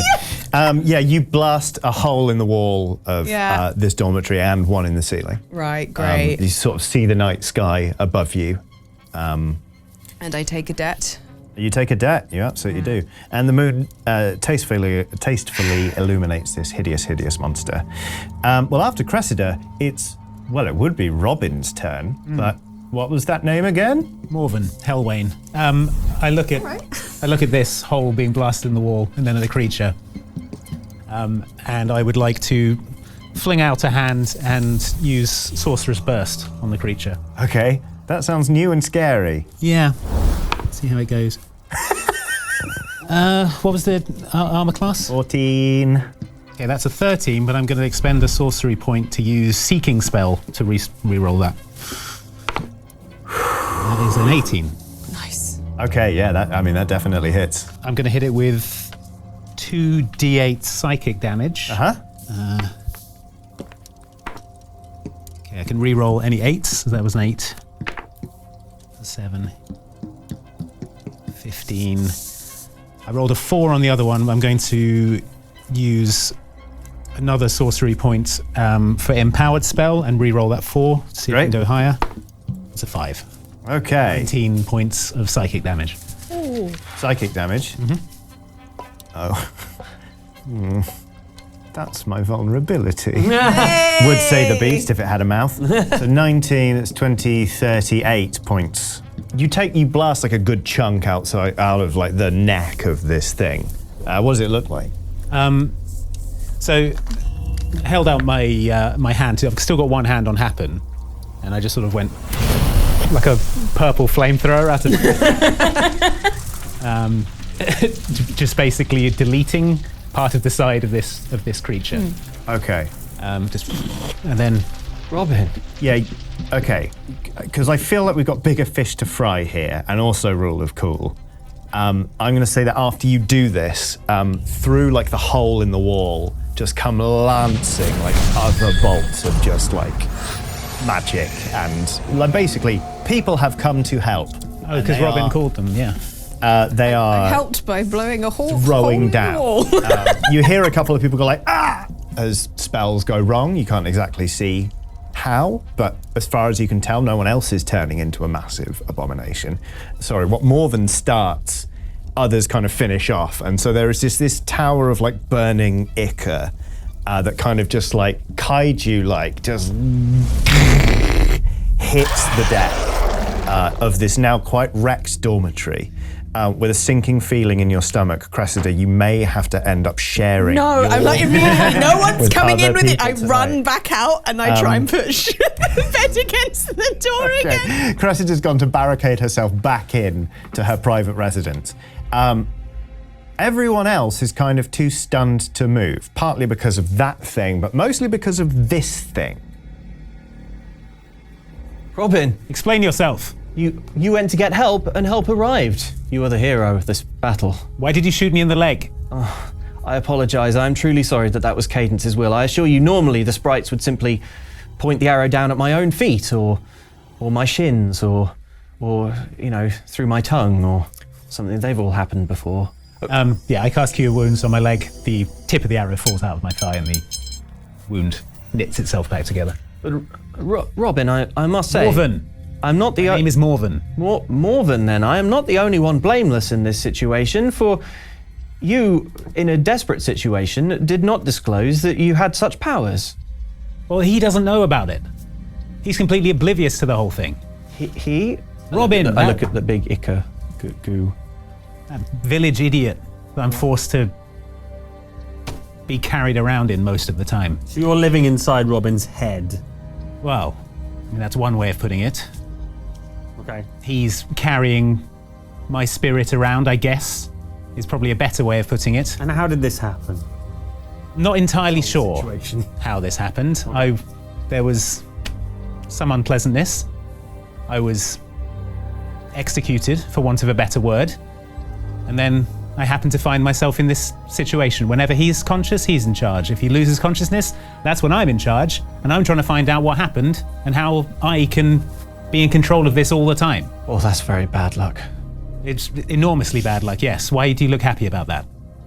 It doesn't matter. Morven? Morven, yes. Morven Helwain. How long does this typically last? How long do you tend to be around here? Well, until I lose consciousness. It's one in, one out. Right, okay. So if you go to sleep now, Robin will wake up. Yeah, so is there any coffee around here? The soup. What were you executed for, Morven? I mean, trumped up charges. Of Witchcraft. what kind of And? witchcraft? You know, Good magic. kind? Magic. The back. That kind, you know, Oh, okay. purple blasts of deadly energy, that kind of thing. Right. Okay. So in what way were they trumped up? I mean, it wasn't really any of their business to pass judgment on, to be honest. Right, fair enough. Morven, Yes. when you are living inside Robin's head, are you aware of all that passes for him? To some things, to an extent, I retain some of his memories. So you were present at the Folkmoot. Not a little bit. I recognised a figure there. I was able to sort of tug at Robin's subconscious, but it's hazy. I can't hear very much. I can see blurry images, that kind of thing. And can Robin hear us now? You'd have to ask him. I wouldn't know. Robin? Robin, are you in there? Not in there. Hope not. It was Robin's will that he join an adventuring party that we had formed to try and root out the cause of magical disturbances that have been troubling the continent. Yes, I have noticed that. I mean, that is a good idea. It would The goal be. is to bring stability back to magic if we can. Did anyone else see the man at the moot with the hat? I didn't notice. He was laughing. He was. No. No. Okay, he had something to do with this. I saw he was present at my execution. So, if we could find him, maybe we could get to the bottom of why this is happening, why I am the way I am. Okay, and you're not going to blast us with sorcerous magic or... Well, if you shoot me in the leg again, maybe I will. Well, we'll try not to do that. I make a face that says like, I wish I could promise. I make a face like maybe I'll blast you with sorceress energy. Agnes, the Folkmoot elder, reappears and goes, "Oh, you're all well. Well, not all of you. Thank you for dealing with that. I suspect you've kept all of us safe this night. We're going to find you other accommodation. There's another dormitory just this way. I'm sorry that this happened, but it makes it all the more imperative that you go out and find out what's going on." I won't need a bed. Okay. Do you have Hang any upside coffee? down from the rafters or We something. have soup. That'll have to do. Okay. So, you will sort of hand wave this bit. You're all shown to the dormitory. You access it after a while, sort of gentle pushing, like, and you are all again given the chance to bed down for the night.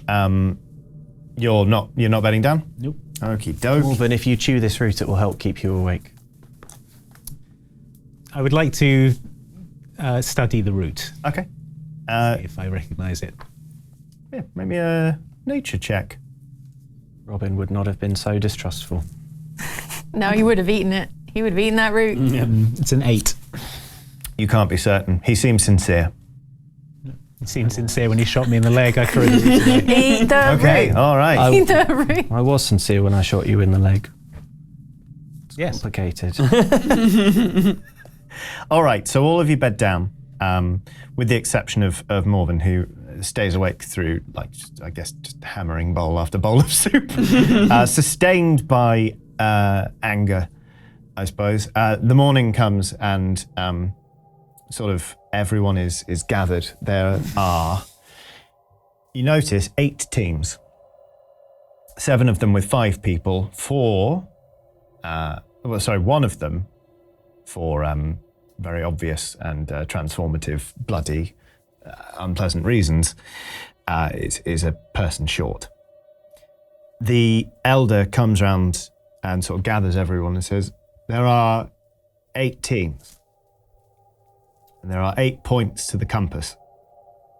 You will each be given a direction, and that is where your journey must lead you. I'm giving you all 3 copestones. A copestone to communicate with the team 1 point clockwise from your position on the compass, 1 for anti-clockwise, and 1 to communicate with Folkmoot. I'd ask that you keep us informed as best you can.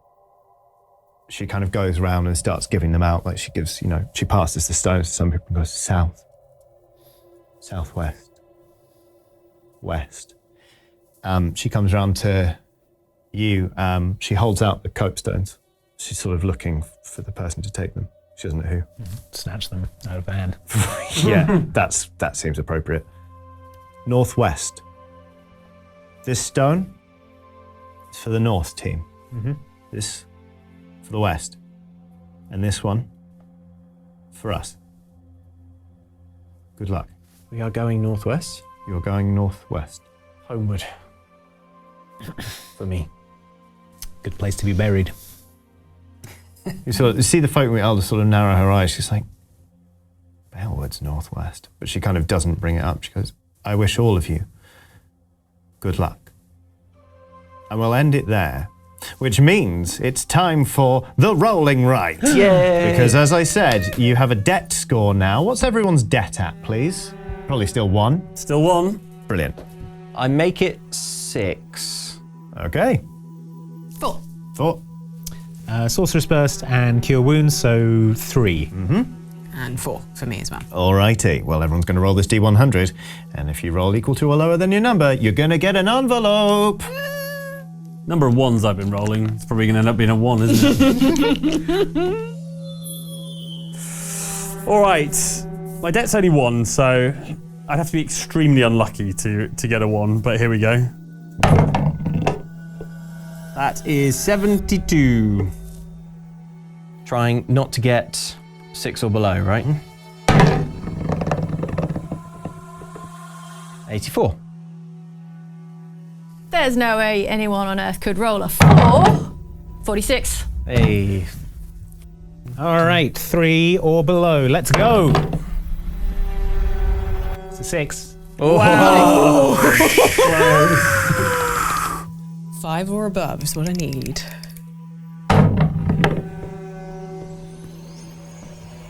$77. That's fine. Whew. Okay, so the D100 didn't get anyone this week, but don't worry, it will eventually because the debt is cumulative. Hooray. Although every time you Hooray. get an envelope, your debt will be halved. So it will at least reset to some degree. But if you've gone past 1, you can never reach that number again. So anyway, that's about it for us for Wyrdwood Episode 1. What an adventure we've been on. And thank you very much to Nidhogger Mead. They're all over social media at Nidhogger Mead Co. There's a link on screen now. And do not forget, the code is Oxven10 to get 10% off.